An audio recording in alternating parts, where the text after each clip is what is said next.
प्रिय भावी प्रशासकों और मेरे प्रिय दर्शकों, आज हाजिर हूं मैं एक बहुत ही महत्वपूर्ण टॉपिक को लेकर। और यह टॉपिक है कि राष्ट्रपति की संविधान में क्या स्थिति है और उन स्थिति में से एक स्थिति विशेष है कि ये नाम मात्र की कार्यपालिका का प्रतिनिधित्व करते हैं। तो इसी पर आज मैं तथ्यों के साथ चर्चा करने जा रहा हूं कि राष्ट्रपति नाम मात्र की कार्यपालिका क्यों है, जबकि संविधान ने शक्ति किसको दी है? राष्ट्रपति को दी है। तो आइए चर्चा करते हैं बिना कोई समय गंवाए हुए।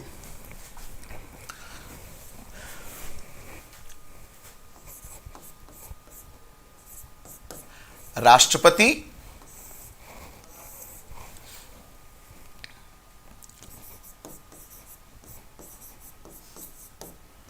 नाम मात्र की कार्यपालिका।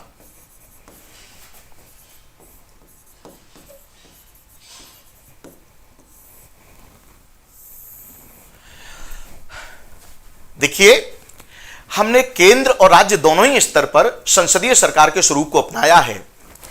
तो ये जो संसदीय सरकार का स्वरूप है,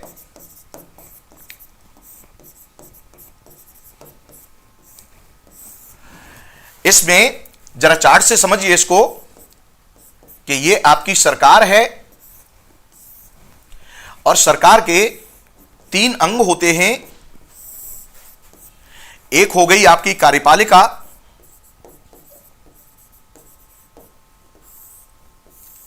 दूसरा अंग है इसका विधायिका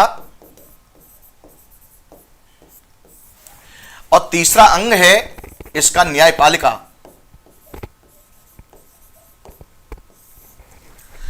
और ये जो कार्यपालिका है, चूंकि संसदीय सरकार है, तो ये कार्यपालिका पुनः 2 प्रकार की होती है। इसको दोहरी कार्यपालिका कहते हैं, यानी डबल एग्जीक्यूटिव। एक होती है नाम मात्र की कार्यपालिका और दूसरी होती है वास्तविक। और इस विधायिका का गठन जनता द्वारा होता है। किसके माध्यम से? निर्वाचन के माध्यम से। अब यह चर्चा नहीं करेंगे हम यहां कि प्रत्यक्ष निर्वाचन या अप्रत्यक्ष निर्वाचन, वो फिर विषयांतर हो जाएगा। लेकिन यह विधायिका का निर्वाचन होता है। 2 सदन हैं, तो जाहिर सी बात है कि एक सदन है वो जनता द्वारा प्रत्यक्ष तौर पर निर्वाचित होगा और दूसरा जो सदन है वो अप्रत्यक्ष निर्वाचन विधि से होगा, क्योंकि उसकी आवश्यकता ही कुछ इसी तरह की होती है। तो जनता द्वारा निर्वाचित सदन यानी जनता द्वारा निर्वाचित निकाय है ये विधायिका। अब ध्यान से आप समझिएगा कि हमारे यहां पर जो ये राष्ट्रपति हैं, ठीक है, ये नाम मात्र की कार्यपालिका का प्रतिनिधित्व करते हैं, न कि वास्तविक कार्यपालिका का। तो ये बात कैसे प्रमाणित होगी, ये बात कैसे स्पष्ट करेंगे आप तथ्यों के साथ? तो आइए फिर इसको एक चार्ट के माध्यम से समझते हैं। देखिए,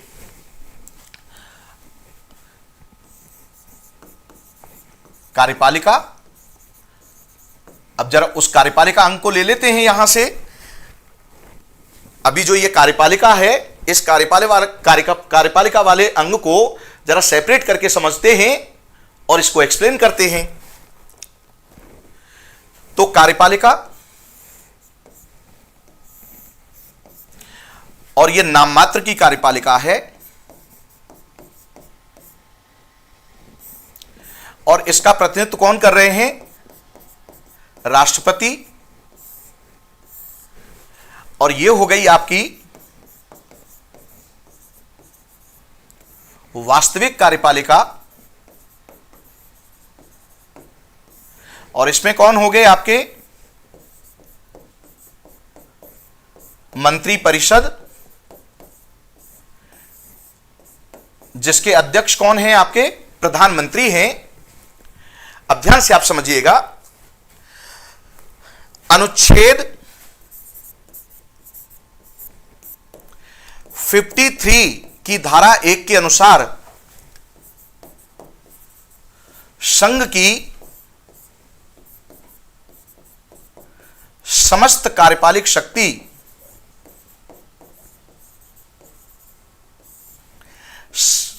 संघ की समस्त कार्यपालिक शक्ति राष्ट्रपति को दी गई है।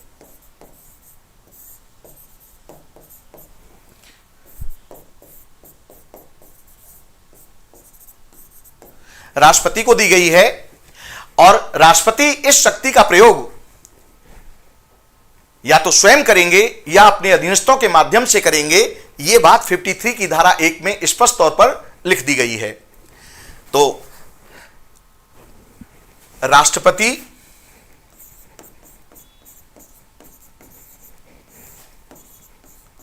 इस शक्ति का प्रयोग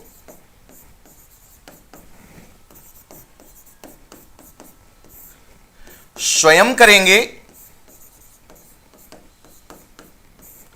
या अपने अधीनस्थों के माध्यम से करेंगे।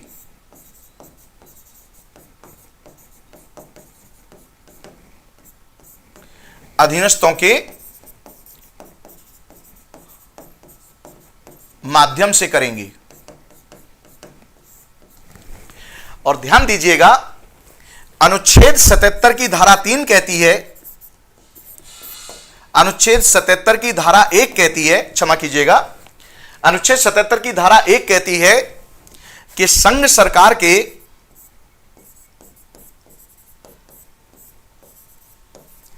समस्त कार्यपालिक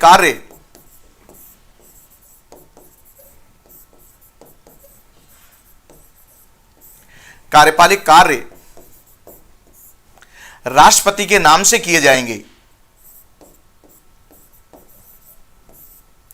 राष्ट्रपति के नाम से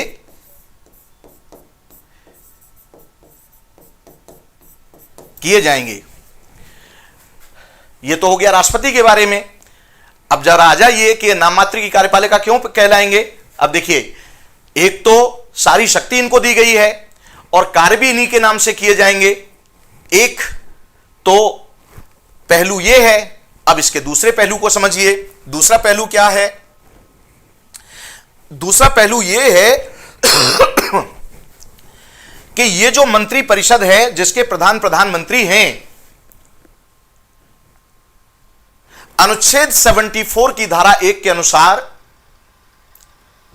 राष्ट्रपति की सहायता और सलाह के लिए एक मंत्री परिषद होगी जिसके प्रधानमंत्री होंगे और राष्ट्रपति इसके परामर्श के अनुसार कार्य करेंगे। केवल एक बार पुनर्विचार की अपेक्षा कर सकते हैं, लेकिन पुनर्विचार के बाद दिए गए परामर्श के अनुसार ही आपको काम करना पड़ेगा।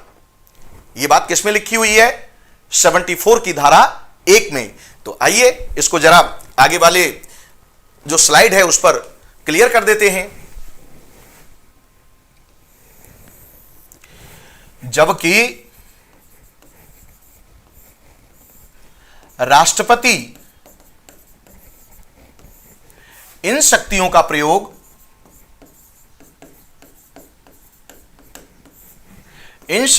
प्रयोग अनुच्छेद 74 की धारा 1 के अनुसार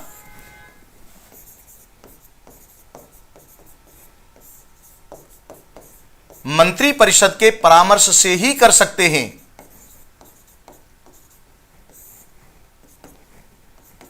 मंत्री परिषद के परामर्श से ही कर सकते हैं।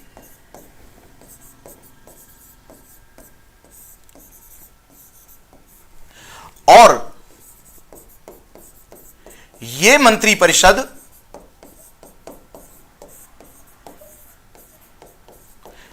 परिषद अनुच्छेद 75 की धारा 3 के अनुसार, अनुच्छेद 75 की धारा 3 के अनुसार सामूहिक रूप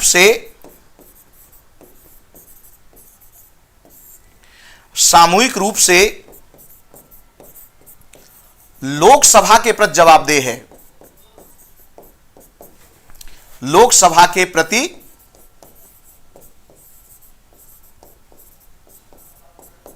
जवाबदेह बनाई गई है।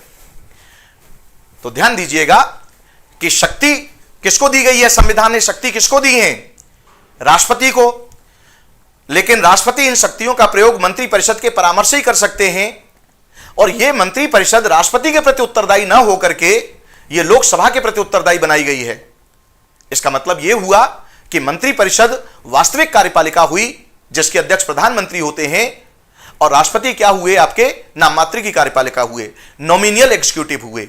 नाम मात्र यानी नाम आपका है, काम कोई और करेगा, यानी नाम आपका और काम किसका? मंत्री परिषद का। यानी आपके कार्यों को कौन करेगा? मंत्री परिषद करेगी। यह ध्यान रखने की बात है, ठीक है। इसका मतलब क्या हुआ, ध्यान से आप समझिएगा।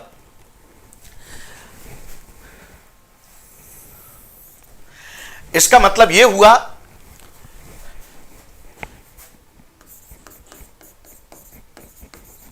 कि राष्ट्रपति राष्ट्राध्यक्ष हैं,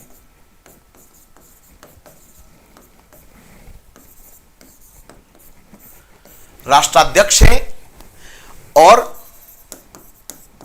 ये नाम मात्र की कार्यपालिका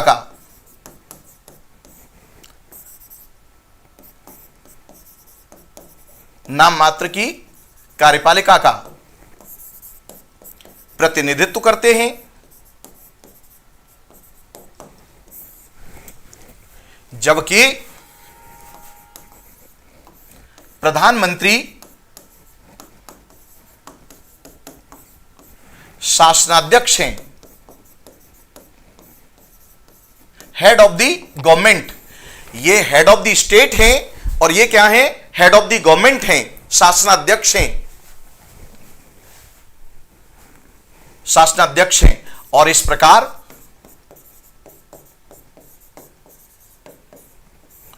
प्रधानमंत्री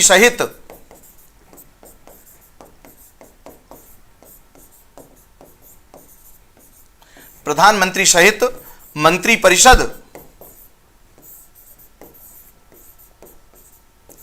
वास्तविक कार्यपालिका है।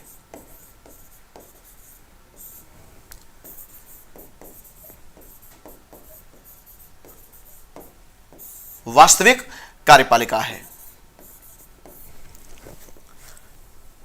इसको एक बार चार्ट और बना लीजिए ताकि क्लियर हो जाए आपको कि ये आपकी सरकार हो गई,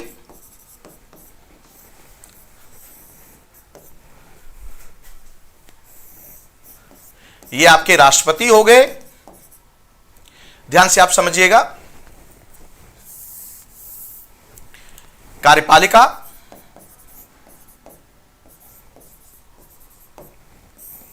और कार्यपालिका में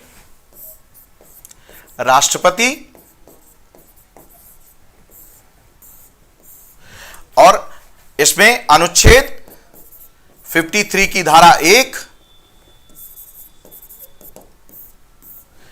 इसको शक्ति दी गई है,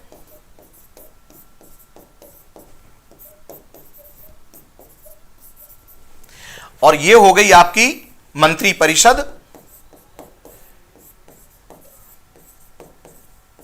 जिसके अध्यक्ष पीएम हैं, और आप इसके परामर्श से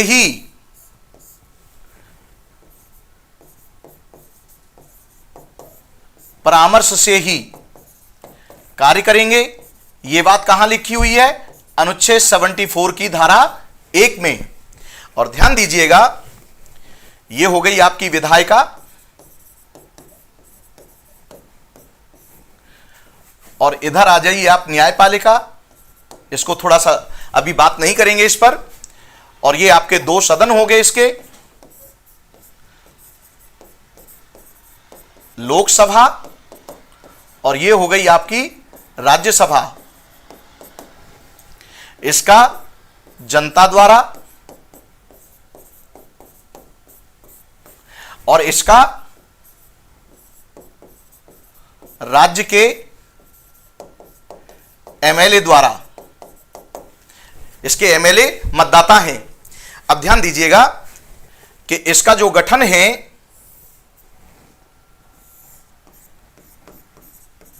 गठन 75 की धारा 5, यानी इसके जो सदस्य हैं, इसके सदस्यों में से ही प्रधानमंत्री और मंत्री परिषद के सदस्य बनाए जाएंगे, और ये सामूहिक रूप से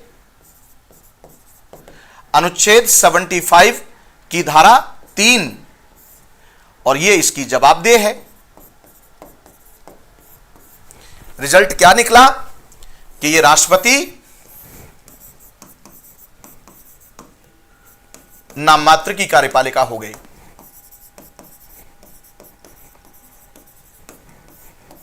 क्यों हो गए कि सिद्धांत रूप में सारी शक्तियां आपको मिल गईं, लेकिन आप इन शक्तियों का प्रयोग इस मंत्री परिषद के परामर्श से ही कर सकते हैं, और यह मंत्री परिषद आपके प्रति जवाबदेह न होकर के, यह मंत्री परिषद किसके प्रति जवाबदेह बनाई गई है? लोकसभा के प्रति जवाबदेह बनाई गई है, यानी विधायिका इसको नियंत्रित करती है। तो वास्तविक कार्यपालिका कौन हो गई आपकी? प्रधानमंत्री सहित मंत्री परिषद, और आप हो गए नाम मात्र की कार्यपालिका। यानी नाम आपका है, फ्रंट पर आप रहेंगे, यानी सब कुछ आपके नाम से होगा, अनुच्छेद 77 की धारा 1, लेकिन आप करेंगे कुछ नहीं।